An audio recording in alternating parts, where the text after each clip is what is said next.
Danylo, king of Galicia, restored his state after the Tatar devastation and no longer wanted to be a tributary of the Khan. Having lost hope for help from the Poles and Hungarians, he decided to act against the Tatars on his own. In 1254, Danylo sent his troops to the Pobuzgia region and the banks of the Horde River, and the following year he fought against the Tatar subjects along the Sluch and Teteriv rivers. With the help of his ally, the Lithuanian prince Mindaugas, Danylo planned to take back the Rus' cities from the Tatars all the way to Kyiv itself, but not receiving the promised support from his allies, he returned back. In response, the Tatar commander Kuremsa launched a campaign against Volhynia, but encountered strong resistance from the townspeople near Volodymyr and Lutsk and was forced to retreat. Then the Khan sent the commander Burundai with a large army against the Galicia-Volhynia state.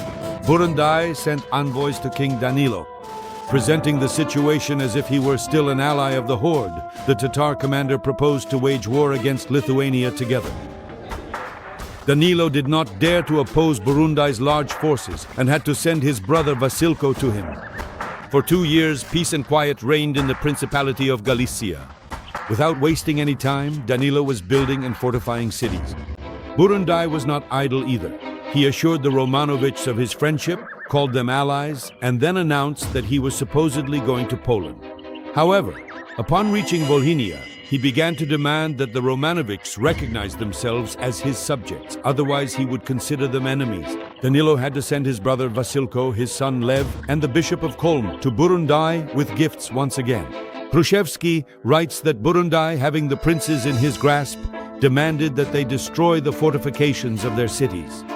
Daniliv, Kremenets, Lutsk, and the recently founded Lviv, named in honor of Danylo's eldest son, were left defenseless before the enemy. Pleased with such compliance, Burundai feasted in Vasilko's palace, admiring the burning towers and walls of Volodymyr. Then the Khan sent his army to Kolm.